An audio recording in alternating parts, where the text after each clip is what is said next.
Tofa wata sabuwa asirin wasu 'yan bindiga ya tonu a jihar Katsina bayan sun kashe wani DPO'n 'yan sanda.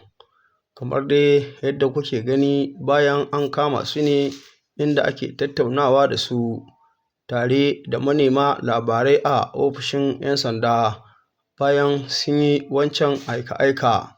Su dai waɗannan 'yan bindiga lokacin da suka fito za su yi wannan aika-aika, to ganin sun fito ne aka yi maza aka gaya ma DPO'n 'yan sanda, inda shi kuma bai tsaya wata ba ya ɗebo yaransa, inda ya ce lallai su maza su tunkari 'yan bindigan nan domin su kawo ƙarshen waɗannan hare-hare da ake yi, wanda kuma take yanke suka kashe shi, duk da sun kashe DPO can a kwanakin baya.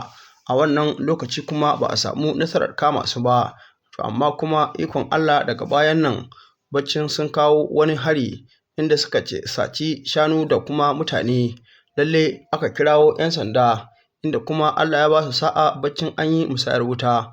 Waɗannan 'yan bindiga ga su nan yanzu sun shiga hannu. Za mu sa muku irin tattaunawar da aka yi da su. Kamar dai yadda kuke gani, wannan bindiga ɗaya ce daga cikin wanda aka karɓo daga cikin wajen waɗannan 'yan bindiga wanda suke yi amfani da ita domin garkuwa da mutane.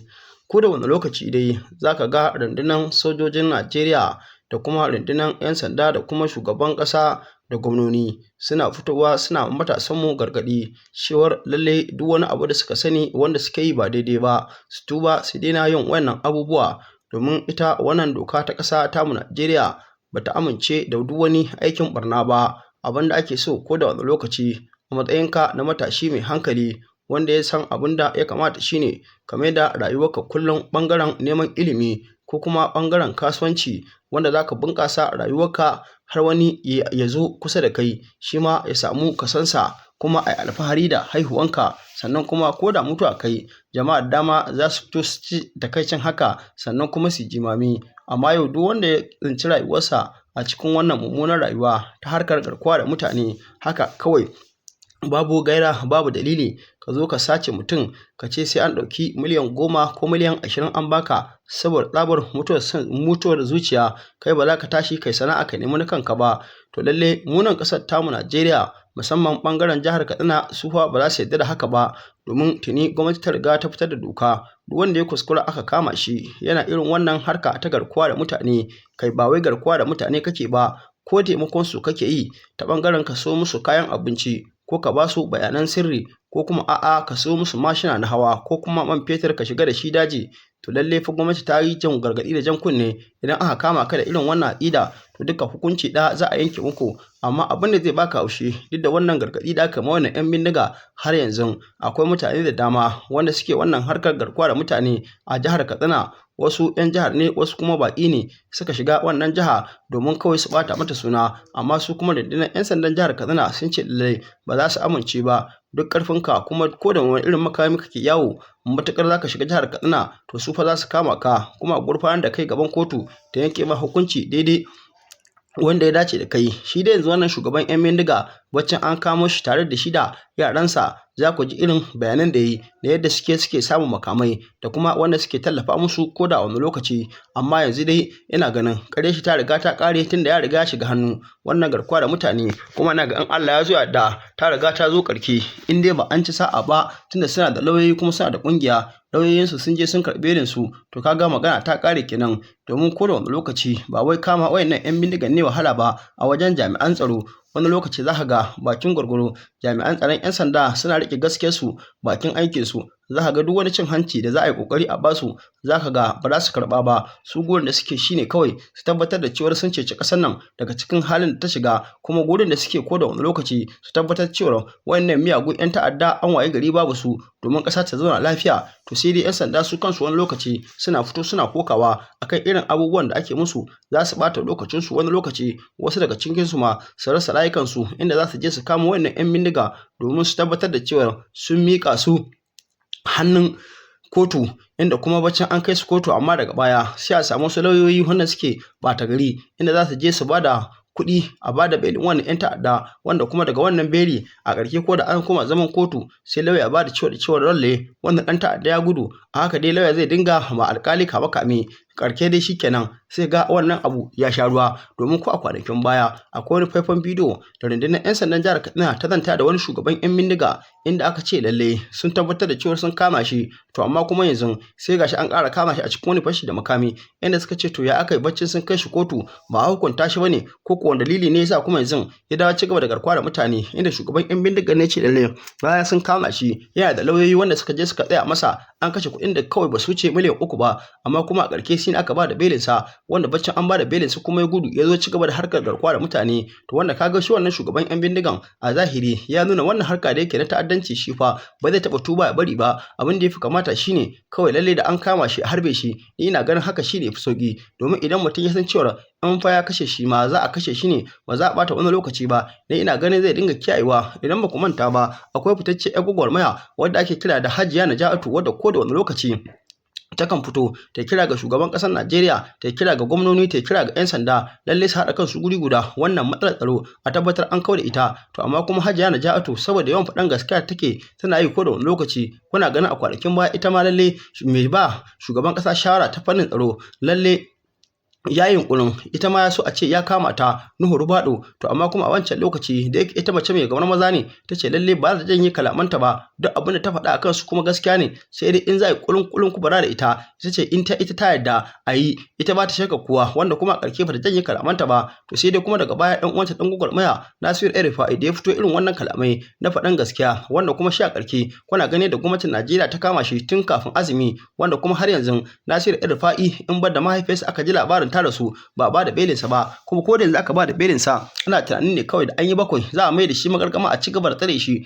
wanda wasu mutane da dama suna zargin Nasiru El-Rufai tun da ya riga shiga hannun gwamnati ba za su iya ba da belinsa ba, tunda an san cewa lalle yana tare da Atiku Abubakar, kuma Atiku Abubakar shine wanda zai kira da shugaban ƙasar Najeriya Bola Ahmed Tinubu shekara ta 2007 lokacin zaɓe. Duk da shi Atiku Abubakar da dama mutane suna ce mishi ma bai da sa'a da ya haƙura da zaɓen nan, tunda ya sha fitowa ba su ɗaya ba su biyu ba, amma kuma in ya fito bai samu nasara ana yawan kada shi, amma kuma mutane wasu suna ganin ya ci gaba da fitowa. Ita dama rayuwa haka take kasancewa, dole ba zai taɓa yiwuwa ba a ce duk abin da ka fito kana nema lokaci ɗaya kai nasara, bai zama dole a samu haka ba. Wani abin zaka iya fitowa sau 10 kana neman sa amma baka samu nasara ba, to amma kuma idan ka dage wata rana sai ka samu nasara, sannan kuma ka kai inda kake so ka kai. Yaushe yasa ga Atiku Abubakar duk da irin wannan nasarar da yake rashin samu ba jin tsoro ko shakka ba, kullum yana kokari ya fito ya tabbatar da cewa ya samu wannan mulki na ƙasar nan tamu Najeriya, domin akwai wasu abubuwa da dama wanda yake ganin irin waɗannan abubuwan ba fa daidai ne ba, wanda kuma yana ganin cewa yana da wani abu da zai ce akan wannan abubuwa. To dalilin da yasa kenan yana ce, wanda kuma yana son lalle ya tabbatar da cewa ya gyara ƙasar nan domin al'amura su tafi daidai. To amma kuma ko da wani lokaci tunda dai shi an san cewa Atiku Abubakar dan tsohon jam'iyyar PDP ne, kuma kuma san cewa lokacin da jam'iyyar su ta mulki a ƙasar nan lalle talakawa sun ji daɗi 100%, amma kuma a wancan lokaci aka samu wani tsoho mai yaudari wanda ya fito daga jihar Katsina wanda ake kira da Buhari, wanda a wannan lokaci duk irin jin daɗin da talakawa suke ya fito ce lalle talakawa ba sa jin daɗi, ai ya kamata su zaɓe shi ne a karya PDP. Mun PDP irin abubuwan da take ba abubuwa ne na tausayin al'umma ba. Wancan lokaci Buhari ya fashe da kuga, ana ganin gashi tsoho kuma ana ganin shi dattijo, wanda ana hangen a irin rayuwar da muke kai ana ganin cewa wannan tsoho ba zai taɓa cutar mutane ba, kuma ana ganin duk abin da tsohon ne yake faɗa gaskiya ne. A shi haka dai kawai lokacin wannan maganganun da yake yi digigin tsufa ne, talakawa ba su gane haka ba, sai da ya hau mulki sai aka gane cewa lalle irin wannan abubuwa da yake ashe ba cikin hayacinsa yake ba, lalle gigin tsufa ne yake irin wayannan abubuwa, sai da ya hau mulki ma daga baya kuma ana ganin cewa duk irin abubuwan da ya faɗa sai ya zo bai aikata ba, sai kuma lalle mugunta ta riga ta fito fili, tunda daga lokacinsa ne 'yan bindiga suka ƙara samun dama, inda suka ƙara baje kolin su na garkuwa da mutane, kullum suna kama suna kashewa, wanda kuma kowa san cewa 'yan bindigan nan rabin su Fulani ne rabi Hausawa, sannan kuma wasu kabilu duk su dai sun shiga ciki, wanda dai aka haɗin gwiwa ake wannan harkar da garkuwa da mutane. Domin din da gama 'yan bindigan nan in kaga 10 to lalle mutum 2 Hausawa, 8 zaka samu Fulani ne. To ka gani ko da wani lokaci kuma lalle idan mutanen nan masu garkuwa da mutane ba su ba da haɗin kai ba, to lalle mafi yawanci talakawa za su sha wahala, to su kansu su ma za su sha wahalan, domin dai kowa san cewa yau ko da ba a kashe ka ba a kai ka gidan yara a kulle ka shekaru 10 ko shekaru 20 shi kan shi ba karamin tashin hankali ne ba, wanda duk da wanda ke da hankali yadda kuma san abin da ya kamata, ni ina ganin ba zai daina wannan harkar garkuwa da mutane ba, domin duk wani dan kasuwa wanda ka ganshi a nan kasar tamu Najeriya ko kuma wani dan kasuwa wanda ya fice a faɗin duniya zaka ga lalle sana'a yake ba zaman banza ba kuma harkar garkuwa da mutane ke ba. Ya kamata matasan mu su gane, amma kuma su wayannan matasa idan su ya riga ya rufe yaki haram yaki halak, wanda kuma yanzu a shekarun baya da suka wuce, wanda idan aka ce yanzu za a shiga irin wannan zamani na cuta kala-kala wani ma ba zai taɓa yadda ba. To amma yanzu gashi an shiga wani irin zamani wanda yanzu cuta ba ɗauke ta a bakin komai ba. Za ka ga yanzu mutum mai kuɗi ne kamar su sabo ƙasa da sama, amma abin da zai baka haushi sai ka iya mashi aikin naira 10 ko naira 5. Wannan mai kuɗi yana ganin asara ya ɗauki wannan kuɗi ya baka saboda tsabar son zuciya. Wani ma za ga ya ɗauke ka aikin kamfani ne a matsayin shi na attajiri, amma kuma ba zai iya biyan ka albashin ka ba. Sannan kuma ma wani lokaci idan ka kai ƙara ma inda za ka kai ƙaran ma sai ka ji a ce 'yan sandan nasu ne, sojoji nasu ne, kuma alƙalai nasu ne. Dole kuma a ƙarshe in ka kai ƙaran ma sai ka ga an goyi bayansa, wanda kuma daga cikin dalilin da yasa wani lokaci sai ga wanda aka mishi irin wannan zaluncin idan ya samu hanya da wa'annan fulani yan ta'adda sai ya shiga kuma a ƙarke sai ga wancan wanda ya mai wannan zaluncin ya zo kuma ya garkuwa da shi. Idan da kuɗin aikin sa 10,000 ne, yanzu in ya kama shi sai ci a bashi miliyan 200, wanda kuma a ƙarke an bada wannan miliyan 200 sai ga kama mutumin ne ya bindige shi. Da haka tana faruwa, kowa ya san ana yin haka ko da wani lokaci. Kai idan ka san abin da zaka yi mutum, to shi ba baka san abin da zai maka ba, kamar yadda Hausa suke cewa ne baki ya san abin da zai faɗa amma kuma bai san abin da za a faɗa masa ba. To wannan magana ita ce ta gaskiya. Lalle duk abin da kake ganin cewa wannan abin kai ka san ba daidai ne ba, to ka dinga kokari ka kiyaye shi, domin kamar yadda Hausa suke faɗa, zaman lafiya fa ya fi zama dan sarki. Duk wani abu da zaka yi in dai ba zaman lafiya ne ba, to aikin banza ne. Yanzu wayannan mutane da kake ganin su a gaban 'yan sanda lokacin da suka karɓo wannan bindiga suna harbe-harbe, su suna ganin duk duniya lalle babu kamar su, kuma su suna ganin babu wani da ya sai tunkare su ai faɗa gaba da gaba, saboda suna ganin lalle su rika wannan bindiga, bai san kuma ita wannan bindiga ba lalle duk abin da za su yi da ita wasu su riga su. Amma idan da sai da zaman lafiya ba su dauki wannan makami ba, ni ina ganin da haka yafi musu. Amma yanzu ga su nan yadda ka san ba su ne suke wannan harbe-harbe da 'yan sanda ba, har kuma kwanakin ba suka kashe DPO, wanda kuma duk da wannan aika-aika da suka yi a wancan lokaci suka gudu, suna ganin cewa lalle kamar asirin sa bai tonu ba, sai kuma yanzu ga asirin sa ya tonu, wanda kuma yanzu sun riga sun shiga hannun 'yan sanda, wanda ku kun san cewa lalle ko da mutanen gari ne wanda ba 'yan bindiga ba, in tsautsayi sa suka kashe DPO ku kun san 'yan sanda ba su taba daga musu kafa ba, sai an hukunta su. To barantana dama irin 'yan ta'adda irin wannan, wanda su dama irin wannan kashe-kashe sun riga sun saba yin sa ba su ɗaya ba su biyu ba, wanda kuma yanzu a ce ma kashe-kashen ya wuce kan mutanen gari har ya dawo 'yan sandan ma suna kama suna kashewa, kuma su kashe ogansu. Kace 'yan sandan nan sun kama su, to kai ka san sun yi hakuri. Yanzu inda a ce yanzu mutanen gari ne suka yi wannan kisan gillan, ko mutanen gari ne suka kama su, to su ba tsaya wani tattaunawa da su ba, ko kai su gurin 'yan sanda ko kotu, ina tabbatar da za a banka musu wuta a gona su. Suka da yake 'yan sanda kaga suna bin doka, ba su dauki doka da hannunsu ba, sai suka kyale wayannan mutanen da Allah su dai sun tattauna da su, kuma za su dauke su miƙa su a gaban kotu, domin sun san kotu lalle ita ba ta wasa. In dai an kama ka da laifin nan kuma sun kawo cikakkun shaidoji da ake bukata, to lalle fa ita kotu za ta yanke musu hukunci daidai da abin da suke aikatawa. Sai da abin da mutane ya kamata su sani shine duk wanda yake so ya zauna lafiya to ya kiyaye aikin barna. Idan kuma baka kiyaye aikin barna ba, to zaka gamu da wulakanci biyu ne, wulakancin duniya ka gamu da shi, sannan kuma ka mutu ka je lahira shi ma gamu da wannan wulakancin. To amma idan ka kiyaye sai ka zauna lafiya, kaga shikenan kowa kuma sai huta da irin wannan aikin banna. Domin yau a cikin arewacin Najeriya duk inda zaka shiga zaka ga babu wani abu da ake magana in wanda ya wuce magana akan 'yan bindigan nan. Yau sun kama wancan sun kashe, gobe sun kama wancan sun kashe, jibi sun yi garkuwa da wannan aikin kenan. Yanzu duk da wannan zafin rana da ake fama da shi, da zaka shiga cikin dazuzzuka zaka dadda mutane dubani wanda 'yan bindigan nan sun kama su sun tsare su haka kawai ba tare da sun yi wani laifin komai ba. Kuma yanzu in san samu ne wayannan mutanen suna a sake su, amma kuma 'yan bindigan nan saboda tsabar zaluncin da suka saba ba za su iya sakin su ba. Haka za ka ga a dinga wahal da wannan mutane a cikin dazuzzukan nan, kuma sojoji sun san haka, 'yan sanda sun san haka, 'yan banga sun san haka, amma ko ba za ta zuwa wannan 'yan bindigan su aka yi musu hari ba. Ai ya kamata kamar da suke kama mutane hari ko da wani lokaci suna kama suna kashewa haka kawai babu gaira babu dalili, su ma abin da yafi kamata kenan ko da wani lokaci su ma kai musu hari a dinga kama su ana kashewa. In Allah ya so da za a dinga samun sauƙin wasu abubuwa da dama. Dan Allah dan Annabi, idan yau ne farkon zan kuma tasha tamu, ka danna mana alamar subscribe, ka danna mana alamar ƙararrawa, ka share din bidiyon nan kai lakin, muna godiya sosai. Ga cikakkun bidiyoyin dan ku kalla. Rundunar 'yan sanda ta jihar Katsina ta yi nasarar fafatawa da 'yan ta'adda barayin daji, wanda kuma an samu nasara a lokacin da muka sami labari na katta kwana cewa barayi da yawansu akan babura dauke da mugayen bindigogi har da bindigar AK-47 sun farwa wasu ƙauyuka wanda yake ƙarƙashin ƙauyen Kuru da Ɗangani da ke ƙaramar hukumar Musawa da Matazu, kuma Allah ya ba mu nasara. Area Commander na Dutsen ma ya jagoranci 'yan sanda suka tafi wannan wuri suka fafata da barayin nan, inda a farko wanda muka fara samu jiya kenan 10 ga watan Fabrairu na wannan shekara ta 2022 da misalin karfe 1 na dare mun kashe 'yan ta'addan nan har guda 5 daga cikinsu, kuma mun karɓo bindiga ta AK-47 sabuwa ce gadagau, wannan bindigar da harshashi guda 7. Sannan ana ƙoƙarin haka suka tarwatse, kuma mun sami shanu waɗanda suka je gidan wasu bayan Allah guda 2 waɗannan garuruwa da na faɗa. An sami saniya guda 81 wacce suka koro, sauran sun gudu sun bari, mun kashe 5 daga ciki. An sami tumaki guda 64 da kuma jaki guda 1 a hannun waɗannan barayi waɗanda aka karɓa na mutane da suka sata, wanda kuma an miƙa wa su masu wannan dukiya. Lokacin da Area Commander yake ƙoƙari ya koma, sai ya ƙara samun wata waya cewa to gafa wata mota fara ga ta anan kuna ganin ta, Golf 3, wacce yake an sato wani mutum a ciki, Alhaji Sule, da shekara 62, wanda yake zaune a wani ƙauye da ake ce masa ɗan kwari a ƙaramar hukumar Matazu.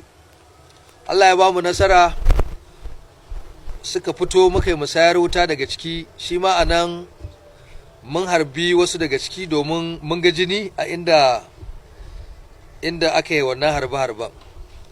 Sannan kuma Allah ya sa muka ceci shi wannan bawan Allah da ransa, kuma ba tare da Allah ya sa ya ji ko rauni ba. A wannan mota ga ta anan da wannan bindiga wanda yake muka samu wannan nasara, muna kan bincike shi ma akan wannan kes domin mu gano waɗanda suka yi waɗannan aiki na wannan ta'addanci. Har ila yau rundunar ta yi nasara lokacin da ta kama wasu gungun 'yan ta'adda barayin daji, shi kuma wannan ranar 3 ga wata ne na Fabrairu na wannan shekara, da misalin karfe 2 na dare. Allah ya ba mu nasara, mun kama wani Abdulrazak Salisu dan shekara 32 dan unguwar Samanja, da wani Yahaya Lawal dan shekara 35 wanda ake ce masa Kiskis a dan ƙauyen kamfanin Daudawa, duka a ƙaramar hukumar Faskari. Kuma sun shahara, sun ƙware wurin harkar ta'addanci da sata da garkuwa da mutane. Kai in takaice muku dai, a lokacin da muke gudanar da bincike mun gane cewa su suka kai hari ranar 5 ga watan 8 na waccan shekara ta 2021 a gidan wani bawan Allah da ake ce masa Haji Bala Husaini dan shekara 50 da ke zaune a ƙaramar hukumar Faskari. Sun sace 'ya'yansa guda 3 dukansu maza, kuma suka nemi a ba su kuɗin fansa naira miliyan 1.900 wanda aka biya kamun suka saki waɗannan yara su 3. Ga su anan ba musu suke ba, su suka aikata wannan aiki, kuma sun faɗa sun ce lokacin da suke wannan aiki akwai wani da ake cewa Musa mai ake da shi, da wani Idi Gide, da Badaru Murnai, da Badaru Ibrahim, da Habu Haro, da Ali Dan Borno, da Ibrahim wanda suke ce masa Baba Iro. Su waɗannan 6 ga su biyu nawa kenan 8, su suka aikata wannan aikin ta'addanci, kuma da bakinsu sun ce su a dabar kasar gumin ɓarawan nan wanda ya addabe mu, wanda ake ce masa ɗan ƙaramin gwaska, a dabarsa suke, wanda muna da yaƙinin cewa ɗan ƙarami shi ya kawo mana hari a ƙaramar hukumar Jibiya, har aka kashe mana DPO na wannan wuri. Kuma kamar yadda kuke gani sun canza salo, kuma sun ƙara asalan da suke yi. Da a babura aka san suna zuwa, yanzu suna zuwa da motoci, kamar yadda muka karɓi wannan mota Golf, kuma za mu gudanar da bincike mu gani ta waye, tunda akwai namba a jikinta, domin mu gane suwaye suka yi wannan aiki. Kuna ina ku zo?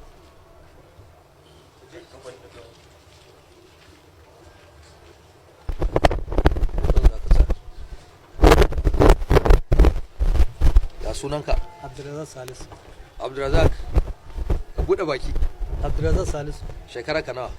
32. Sana'ar me kake yi? Sana'a ina sana'ar shanu. Shanu. To me ya faru? Abin da ya faru, to muna da makwauta nan Fulani. Muna abin da mu da iyayensu da namu duk yan uwan juna ne, kusa da kusa haka suke. Muna da gonaki, muna zuwa muna abin nan iyakanmu guda da su. To a lokacin da muna zuwa muna tarayya da su, sun san mu mun san su haka, muna abin nan ɗinsu. Sai zamanto wannan abubuwa da suka taso, sai zamanto su yaran nasu gaba ɗaya sun tashi sun bannan sun koma daji. Sai iyayensu mazan su suke nan da mata. To shine muke ta wannan dai tarayya da su, suna abin nan suna zuwa dajin, suna dawowa nan wajen iyayensu. Ta nan kuka saba da su? Saboda duk kusa da kusa muke. To maganar satar yara da aka yi na gidan Alhaji Bala Usaini. Satar yara da aka yi. 'Ya'yan shi guda 3 da aka ɗauke. To kan kai daɗe shi za ka yi mana. To tsakani ga Allah a nan abin nan ɗin, ko da suka shigo garin nan wa'annan abin nan Fulani, bayanin da na sani, domin Allah sun zo sun ɗauki da Abdulfatahu da Muhammadu. Da ku aka yi ko ba da ku aka yi ba? Tsakani ga Allah da mu aka yi. Da ku aka yi. Ya aka yi aka shi, kai mana bayani. To an karo gaba. Dan kai yadda ne ba haushe ne? Ni ba haushe. To tsakani ga Allah, ko da suka shigo garin nan, domin Allah. Dama tare kuke da su tun kama su tashi su koma cikin daji? Muna tare da su kusa da kuma suka koma daji ku kuke ba su labari? Duk wanda za a ɗauka tare da ku ake yi, ka an samu na. To ka yi bayani mana. Ba duk wanda za a abin nan ba. To wanne ne aka yi da kai? Tsakani ga Allah. Ko wannan din tsakani ga Allah. Ana zargina ne, domin Allah a wannan abin. A'a, ka ce da kai aka yi, ka ce kuma ana zargin ka. A'a, na ce wa'annan dai wa'anda na san. Wannan yanzu na gidan Alhaji Bala, kai mana bayani. Na gidan Alhaji Bala. Domin Allah, ko da suka zo a lokacin nan, domin Allah da suka zo za su ɗauke su, ni dai ina gidana nan kai da tsakani na ga Allah. Da kai aka yi ko ba da kai aka yi ba? Domin Allah ba da mu aka yi ba. Kuma ka faɗa ka ce da waɗannan aka yi? A'a, na ce su suna nan a wannan tare muke. Da suwaye suka je suka yi? Ai ka gaya wa 'yan sanda. Nawa aka baka? Na so abinci, an bani kuɗi na. Nawa aka baka a ciki? Naira 3,000. Na je na so abinci. Waɗannan mutanen da ka lissafa, wane ne ya faɗe su? Muhammadu, na ce da Muhammadu da abin nan su ne a yi 'ya'yan injiniya ɗin, da Muhammadu da Abdulfatahu. Su yaran da suka yi wannan aikin, ka gaya wa 'yan sanda cewa da ku aka yi da kuma wane da wane da wane. Faɗa mana da suwaye aka yi? Waɗanda suka koma can dajin. Waɗanda suka saci yaran. Suka koma can dajin. Waɗanda kuka saci yaran tare da su. Na ce waɗanda suka koma can dajin aiko. Da Musa da wannan Ibrahim da Iro da Badaru. To kuɗin me aka baka? Kuɗin in je in sayo abinci. Wa za ka sayo abinci? Su. Kai ɗan aiken su ne? Su barayin? To ai ɗan kai ne. A domin Allah ban san suna yin wannan abu ba. Zama da muke yi kusa da gari haka da su. Ma ka san sun bar gida sun je daji? Sun koma daji ba. Kuma ba ka samu da suka je. Sata yara da aka yi waɗannan guda 3 da sa hannunka, kuma an baka wani kaso a ciki, kuma kai ka faɗa wa 'yan sanda waɗanda suke aikin. To ai ga sanalin sawaran kai. To mun ji, kai zo. A kafin shi ka ce kai bahaushe ne, shin bahaushe ko mai jin Hausa? Bahaushe ne. Malam zo. Ya sunanka? Ya zama. na'am Yahaya Lawan. ka buɗe baki. Yahaya Lawan. Shekara ka nawa? Shekara ta 30. 30. A ina kake da zama? Kamfanin Dauda. Gashi ana zargin ka da satar yara 'ya'yan gidan Alhaji Bala Usaini. Wane bayani za ka yi wa mutane? Allah dai wannan dai ana zargina ne amma domin Allah ni ban yi ba. Me ya alaka ka da su waɗannan yaran da kuka lissafa? Su muna zaune da su ne karkara. Tamu mu dai manoma ne kuma muna zuwa gonakin su kuma suna daji suna zuwa ne su ma saboda suna karkara lokacin kafin wannan abu da ya faru gaba da. To waɗannan yara nashi da aka ɗauka suwaye da suwaye suka ɗauka har aka biya miliyan 1.900 kuma nawa aka baka ciki? Don Allah ni dai wannan yara dai ba da ni aka ba amma ai na san da wannan abin da aka je aka yi a lokacin. Ka san da abin da aka yi a wurin? A lokacin da aka je aka wannan abin ina gari na sani. Ka sani? Ni noma ne nake. Muna karkara su ma suna nan. Ka san an ɗebe su? Suna nan. Ka san an ɗebe su? Su waye suka ɗebe su? Lokacin bandit ne na daji. Su waye? Ba kun gaya wa 'yan sanda ko da waye ba har an ba ku wani kaso a ciki? Da su wannan ne da su karami su wannan da aka yi magana. To shi kenan mun gode, ku je ku zauna.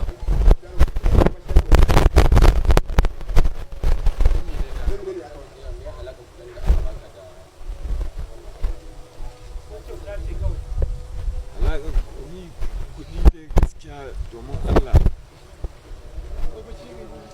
Je ka zauna.